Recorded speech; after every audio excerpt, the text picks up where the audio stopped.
Hello and welcome to Camp Xbox. The move from the original Xbox to the Xbox 360 was a giant leap.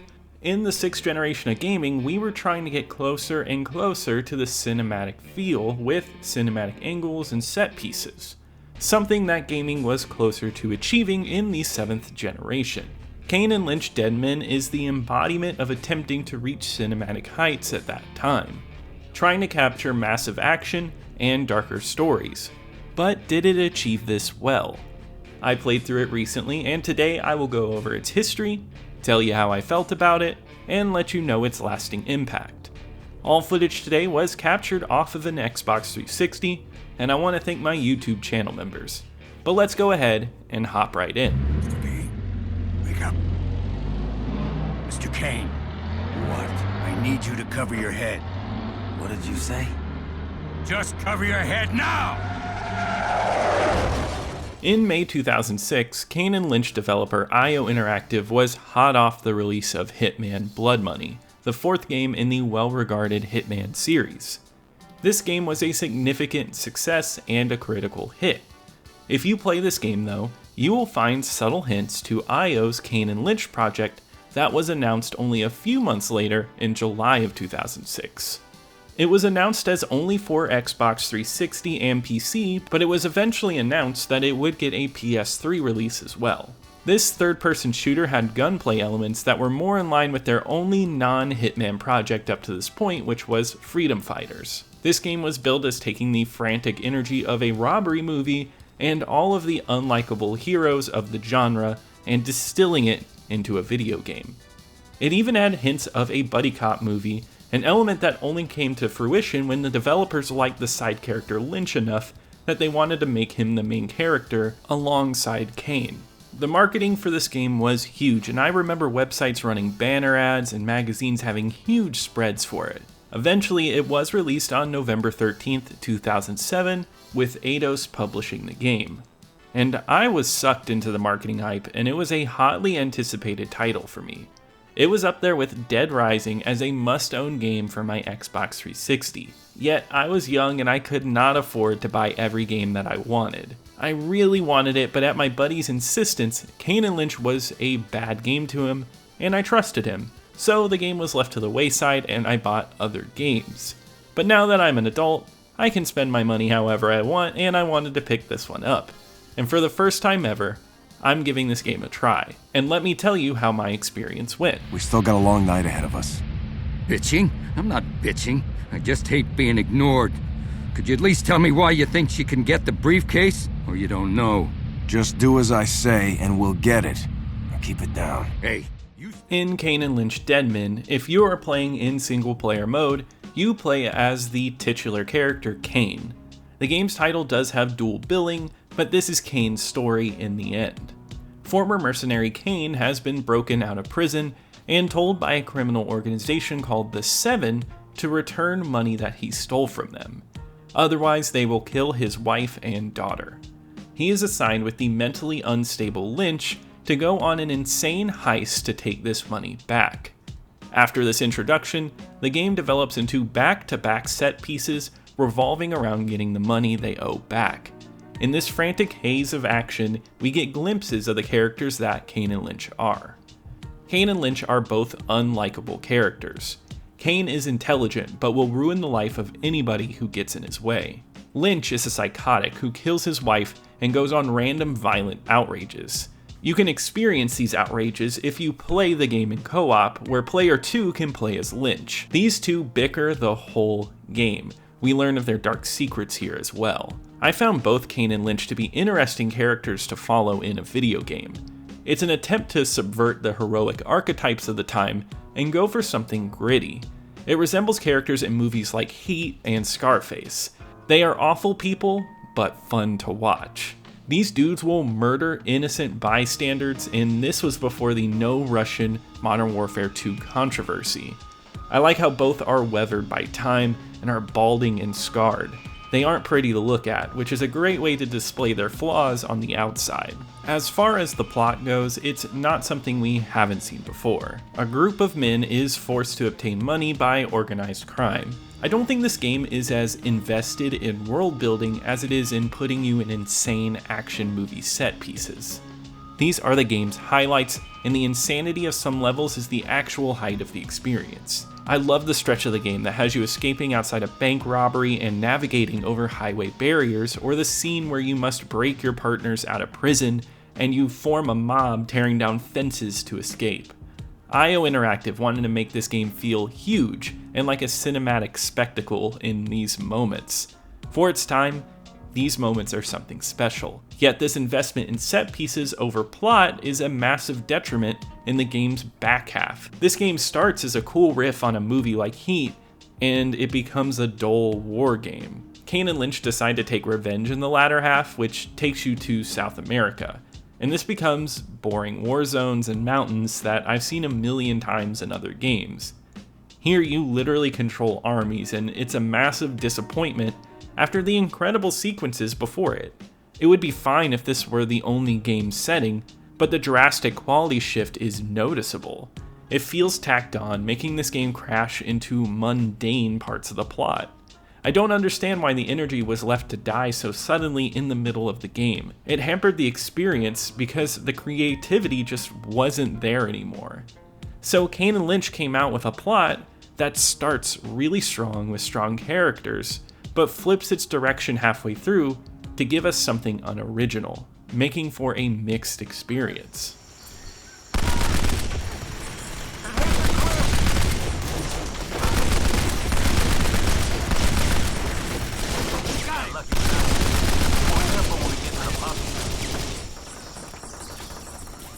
Dead Men is a third-person shooter with many of the hallmarks of the time. It features a cover system and a way for you to move your squad around to whatever cover you need them to go to. You do all of this all the while shooting at enemies. It's as simple as a game can get, and the core gameplay itself isn't the best design. Some of it has some noticeable clunk, shooting feels a little slow, and mixed with a cover system that doesn't like to work sometimes, it makes shooting uninteresting. The cover system does not want to latch to specific objects and only does it when it pleases. It leads to many annoying deaths since cover and hiding are essential. You don't have a lot of health, especially when you get into the harder difficulty, so you will need to hide and shoot constantly. I know some people hate cover shooters, I don't mind them, but they do have to be implemented well, and here the cover system could be better. Shooting feels fine, but is just a bit slow, so following moving enemies doesn't feel great. Luckily, it all works soundly, and when you are in a huge action set piece, it feels fine. The game likes to create chaotic moves, like every weapon. has a low amount of ammo, which can only be replenished by crew members, which requires you to run around or send them towards you. This is a nice distraction from the wonky cover system because it makes every situation hectic when you have to move around. This does lead to death on the harder difficulties, but what's nice is this game has a system where you can be revived multiple times before you get a game over. The being downscreened is a little annoying though, because it has a blur effect and has Kane's thoughts racing as he's downed. The gameplay itself is okay and nothing new for its time, but I think a game's basicness can be made up for in the environment you play in, and I think this game has that. Just like I pointed out in the plot, the first half of this game has huge highlights for areas you fight in. I think the kinetic energy of these makes the game worth running around in. A great one to play is a nightclub sequence filled to the brim with people. Hidden in the crowd are people that you need to kill. You have to find these people in the sea of the crowd and kill them first before they get you. It's a fun concept and the gameplay is quite memorable. You don't do anything new, but the places you go all feel fresh. Each level possesses some new idea that makes running through and shooting better than the gameplay by itself. To be honest, many of the flaws I pointed out earlier weren't a big deal for me in the first half of the game, but the last half I think kills the momentum.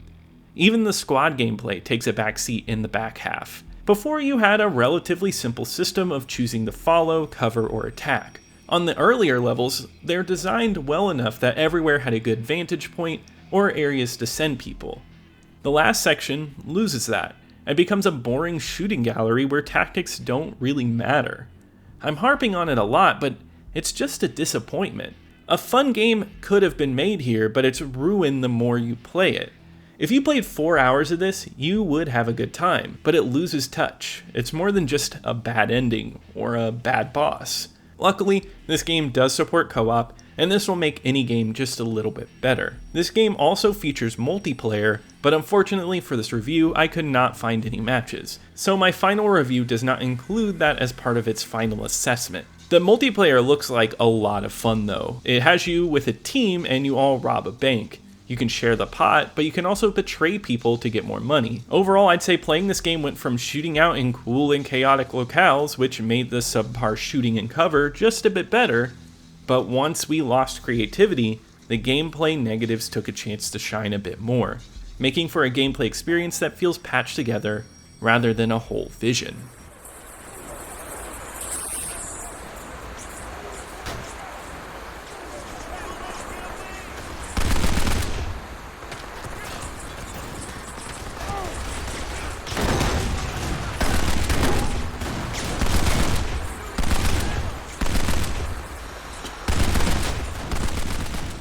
Visually, I think Kane and Lynch looks fine. It's not a standout, but it doesn't look bad either. The art design is all there and everything looks cohesive. It's a dark, dreary, real-world environment and you will see a lot of grays and dark tones. Once the destruction sets in, the detail work, like the detailed destruction of walls, is a standout. As with the character's art design, Kane and Lynch are the perfect examples of looking at someone and understanding them. Angry men destroyed by old age and a hard life, and that is a distinct look in gaming. And I found that to be an intriguing element. From the lighting to the fidelity, it all looks solid for 2007 on the Xbox 360, and I never saw much to complain about. It does its job well. If there's one element I found a bit distracting, it's just the lack of world details. When you're in some places like nightclubs or prisons, you'd expect more detail to be put into the environment, but I felt like I was staring at a lot of blank walls. I like to see a little more detail to bring the world together. This is only true for some areas, and there's some massive places like banks and a skyscraper that have a sense of scale that I found impressive. The sheer size and scope of these levels added to the game's action charm. It's a fine visual package, and it fits nicely for the time, leading to a solid enough experience, with some iconic looking characters at the helm that make it distinct. 3, 2, 1. Now! Let's get them all!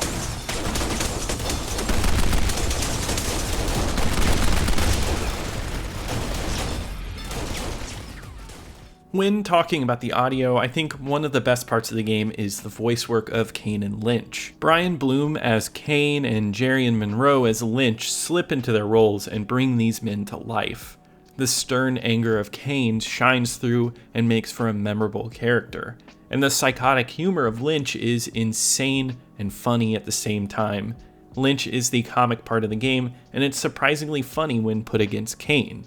The two let their voices play off of each other and make sure that the characters you follow are at least entertaining along the way. The additional voices are solid, but the stars do an excellent job. They are the main reason this game has a lasting impact that is enough to carry on into a sequel. The music is a solid dark ambient mix from Jesper Kyd, who has worked on so many Assassin's Creed games and the Hitman games. It's dark and brooding, which is perfect for something with the dark tone that this game has. He also worked with Peter and Peter Kyd, and if you're a Nicholas Winding Refn fan, these are the people who worked on the Valhalla Rising and Pusher Films soundtracks. The ambient sound and gunshots all sound great here, and I appreciated the chaos and the background noise in places like the highway. The audio all around is one of the best put together elements in this game.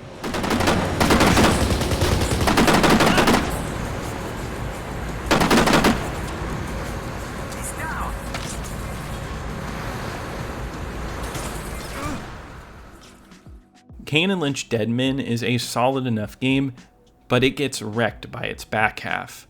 The most memorable parts are its lead characters and the action set pieces, but it becomes a drag when we reach its final hours. A game should try to maintain its entertainment, but this finale feels like a cop-out.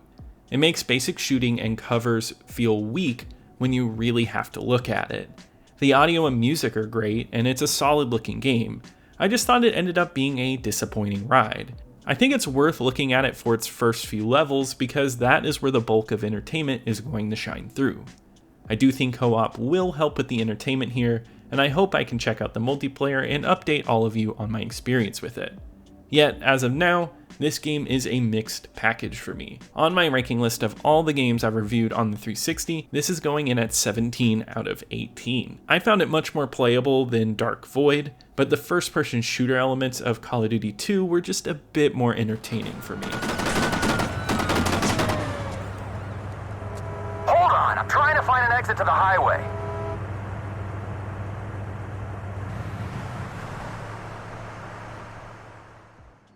This is the part where I talk about Kane and Lynch's most lasting impact, which is one of the most significant blows against game criticism and gaming journalism.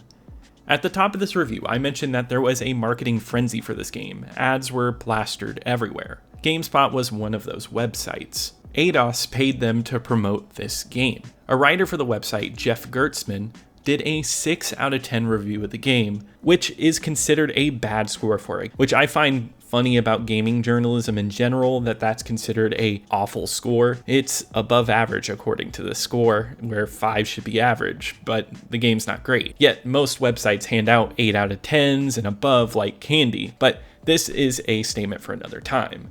This 6 out of 10 was not a good look for the company or the game, and ADOS planned on removing revenue for advertising on their website. So GameSpot responded by firing Jeff. This was all a rumor at the time, but as of now, it has all of been confirmed. It's a disgusting move, and as somebody who reviews video games, I find the fact that someone being fired after sharing their honest opinion horrible. Not only that, but it shows how corporate greed can influence gaming reviews, and it feels like money over thought-provoking opinions on art. This is the lasting impact of Kane and Lynch, unfortunately. And honestly, I think that's why this game gets brought up more than usual nowadays. Other review sites gave it around the same score, some were lower. Destructoid gave it an abysmal 3 out of 10, but IGN and Game Informer gave it a 7 out of 10. Many saw the great locales and characters, but the gameplay was lackluster. The official Xbox magazine was on the higher end though, with an 8 out of 10 in their December 2007 issue, stating how much they love the level design and the absorbing story. Nowadays, I definitely see more negative takes on this than positive ones, and it really has that negative connotation of being the game that caused a review scandal. On the user aggregate website Backlogged, it currently holds an average of 2.5 out of 5, with 1.4 thousand people saying they've played it. Yet even with this mixed response, the game sold relatively well, hitting over 1 million copies. So I wasn't alone in being hyped up for this one. It's with these sales that they would try to make a PSP and DS spin-off that never happened, and we got a fully released sequel that's notorious all on its own. But we will save that for another time. But that wraps it up for today. If you enjoyed this video, be sure to leave a like as it helps out my channel, subscribe to keep up with the retro Xbox content.